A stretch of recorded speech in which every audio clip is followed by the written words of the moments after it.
Aos irmãos da classe, graça e paz. Continuando com a lição desta semana, nós vamos considerar na palavra de Deus, na primeira carta de Paulo aos Coríntios, no capítulo 3, em Hebreus capítulo 11, Apocalipse capítulo 7, 21 e o 22, as considerações de um Deus que é galardoador. Fundamentado em Apocalipse 21, 7, tendo como textual que diz: quem vencer herdará todas as coisas e eu serei seu Deus e ele será o meu filho. Então nós vemos que o Deus galardoador é que faz toda a diferença nas nossas vidas. Nós vemos hoje a carnalidade da igreja em Corinto, registrado na palavra de Deus, e é um claro indicativo da imaturidade cristã daqueles irmãos. Paulo lamenta não poder se aprofundar no ensino, pois eles continuavam ainda como bebês, sem desenvolvimento ou crescimento espiritual. A santificação é um processo que dura toda a vida, mas eles deliberadamente não avançaram na caminhada cristã. A velha natureza os dominava a ponto de terem sentimentos e atitudes que eram peculiares a não crentes, conforme mostra o verso 3 de 1 Coríntios 3. A maturidade espiritual de uma igreja é percebida quando há unidade em meio a tamanha diversidade. A maturidade não cria partidos ou panelinhas. As pessoas são diferentes, mas profundamente amadas e respeitadas.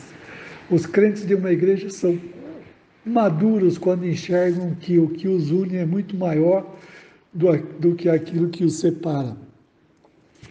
Eles discordam numa reunião, divergem em suas ideias, discutem até às vezes calorosamente, mas ao terminar a reunião vão comer uma pizza juntos. E juntos adoram e servem na presença do mesmo Senhor, que pelo seu sangue os fez irmãos. A igreja espiritual tem a nítida compreensão de que não é A ou B que faz a diferença, mas Deus que dá o crescimento, conforme os versos 6 e 7. Então nós vemos que a analogia paulina da igreja é como uma lavoura e uma construção. E ela nos ensina alguns pontos importantes, fundamentado nesses versos do capítulo 11, do capítulo 3 da primeira carta de Paulo aos Coríntios. E diz o seguinte: nós não podemos fazer nada sozinhos. O verso 6 diz: eu plantei, Apolo regou. Um planta, outro rega. Segundo, ser a diferença por si mesmo. É Deus que dá o crescimento, não é mérito nosso. Terceiro, não podemos nos sentir imprescindíveis, somos todos cooperadores, conforme mostra o verso 9. Ninguém é insubstituível. Deus tem seus planos por meio de nós ou apesar de nós. Nós não podemos criar do nada, ninguém pode lançar outro alicerce, além do que já está posto, o qual é Jesus Cristo, verso 11. Quinto, subestimar as particularidades. Sobre esse alicerce é ouro, prata, pedra preciosa, madeira, palha ou feno. Verso 12, o alicerce é único, que é Cristo, mas o que se constrói leva-se em conta as particularidades diversas. O juízo, o fogo virá e revelará se é ouro, prata, pedra preciosa, madeira, palha ou feno, a obra de cada um. Nós não podemos pular etapa, conforme mostra o sexto ponto.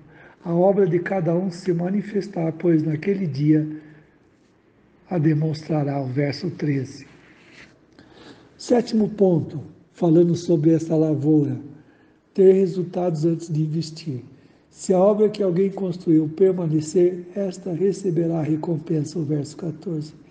Apenas por esforços obteremos resultado, mas implica suor, lágrimas e sangue. A Bíblia diz que Deus é galardoador e Ele mesmo honrará seu povo naquele dia. E nós temos um outro ponto interessante nessa questão, conforme o Hebreus 11, de 1 a 6. Diz que a fé é o parâmetro para se galardoar. A fé não é um sentimento religioso ou uma força interior, como pensa o esoterismo, mas a capacidade de crer além da circunstância. E a fé, ela fundamenta a nossa relação com Deus. É por ela que nós somos salvos, que cremos que tudo veio à existência pela simples ordem de Deus. A fé existe para agradá-lo. Observe no texto que ele mesmo recompensa os que o buscam, verso 6. Note que diz, aqueles que o buscam, não aqueles que buscam recompensa. Então está bem diferenciado. Não é buscar recompensa que nós vamos a Deus, mas nós vamos a Deus porque nós buscamos, pela nossa fé, pela nossa dependência, por sabermos que Ele é a base do nosso relacionamento. A fé é a base desse relacionamento. Deus também, Ele é galardoador do seu povo, conforme Apocalipse, capítulo 7, verso de 9 a 17. A convicção de termos um Deus galardoador é fundamental para não perdermos o ânimo em meio às tribulações. Nós vemos lá no passado que muitos passaram por provações terríveis, né? Quando nós lemos o livro de Apocalipse, a carta às 7 igrejas, nós vemos o contexto da igreja naqueles dias, de como elas enfrentavam as lutas. E vemos nos dias de hoje, ao nosso lado, ao nosso redor, no mundo em que nós vivemos, temos uma questão hoje lá de guerras em toda parte do mundo, lá no Iraque, em outras partes do mundo, onde a pressão e a perseguição ela é mais atuante. Então nós temos que estar atento, né? Nós vemos que quando João pergunta, né, faz uma pergunta, quem são esses que estão sendo plenamente galardoados? A resposta é significativamente insofismável. Estes são os que vêm da grande tribulação e lavaram as suas túnicas e as embranqueceram no sangue do Cordeiro, conforme Apocalipse 7,14. A igreja sofreu uma grande perseguição, eram afligidos e mortos. As tribulações que sofriam por causa da sua fé em Cristo eram aterrorizantes. Saber que o sangue de Jesus não apenas deu alívio das tribulações, mas os premiou sobremaneira, é sem dúvida animador. Observe Romanos 8,18. A Bíblia mostra também para nós, a respeito desse Deus galardoador, que ele está em ação. Capítulo 21 de Apocalipse, verso de 1 a 5, ele diz que a história da humanidade tem finalmente o seu desfecho. A igreja triunfou, todos os seus inimigos foram destruídos, e João descreve como todas as coisas se tornaram novas com a graça de Deus restaurando a ordem de todas as coisas a partir da que já existiam. Não há humanidade, não só a humanidade foi restaurada em Cristo, mas também a natureza. Tudo literalmente foi transformado, tudo se fez novo. Nós podemos ver primeiro um novo céu e uma nova terra, o verso 1. A ação de Deus alcançou a igreja como também a natureza que está escravizada pelo pecado. Também ela tem a nova Jerusalém, verso 2, a nova cidade que foi feita não pelos homens, mas por Ele mesmo. No terceiro aspecto, nós temos a relação com a noiva, o verso 2. A noiva é a igreja, que durante toda a história foi adornada pelo próprio noivo, para entregá-la para si gloriosa, sem mácula, para desfrutar desse grande momento de núpcias com o seu noivo. Quarto, uma nova relação com os homens. Deus fará o seu tabernáculo com os homens, agora mora em definitivo com eles, serão seu povo. Portanto, a glória de Deus morará com os homens. Verso 3. Uma nova experiência de vida, o verso 4 nos mostra. Esses novos tempos a serem vividos estabelecem um novo paradigma de relacionamento com Deus e de vida a ser vivido. Desaparecerão as lágrimas, a dor, o pranto e a morte. No verso 5 diz que novas serão todas as coisas. Ele podia destruir tudo e fazer do zero todas as coisas, mas decidiu regenerá-las. porque dele, por ele e para ele são todas as coisas. Glória, pois, a ele eternamente. Amém. Então nós vemos que o Deus soberano, ele decidiu galardoar aqueles que o buscam. O Senhor está no seu trono. Essa imagem da soberania do governo de Deus fala de uma nova ordem estabelecida. O universo tem uma nova sede de governo e ela é entre os homens. Entre eles não haverá nada maldito, não haverá nada que impeça, manche ou dificulte a vida dos salvos. Na cidade celestial todo cristão verá seu rosto.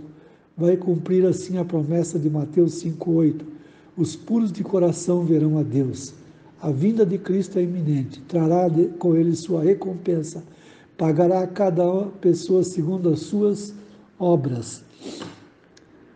Nesse dia chamará cada homem para recompensá-lo segundo o trabalho que tiver feito, conforme o verso 12. Apenas Deus, Todo-Poderoso, pode deliberadamente ser tão generoso com os homens. A expressão o alfa e o ômega, o primeiro e o último, o princípio e o fim, nos enche de garantia por dar a ideia de, primeiro, totalidade. Jesus Cristo é tudo e tem tudo em si, porque não necessita de outra fonte que o complete. Também tem o sentido de eternidade, sendo o primeiro e o último, inclui todo o tempo. Todavia, isso não limita a sua história. Eterno não é apenas o que não tem fim, mas também o que não teve início.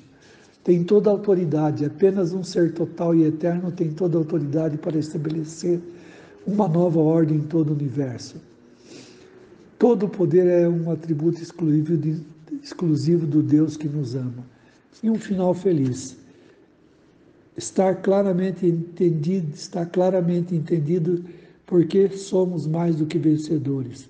A recompensa está plenamente estabelecida aos salvos e ninguém tem poder para mudar isso. Deus nos salvou não apenas para irmos para o céu, mas também nesse lugar maravilhoso seremos inimaginavelmente recompensados pelo Deus galardoador, conforme 1 Coríntios 2:9. Então essa é aquilo que nós temos diante de nós, o galardão dado por Deus. Resta saber qual nós receberemos. Resta saber se estaremos lá diante do Senhor naquele dia. Se aquilo que nós fazemos hoje nos garante essa situação. Deus quer que nós o busquemos pela fé.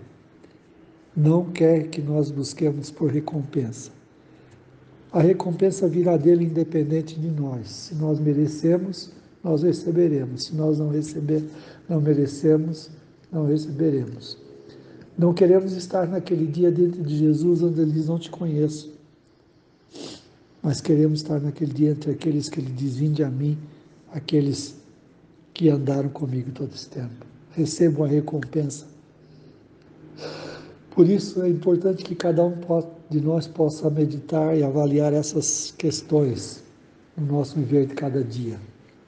De estarmos focados em Jesus Cristo, nosso Senhor e Salvador. De caminharmos, independente da circunstância, independente do que vai acontecer no amanhã. Nós queremos estar com Jesus em todo o tempo. Que a graça e a misericórdia do Senhor acompanhe a cada um dos irmãos, a cada família.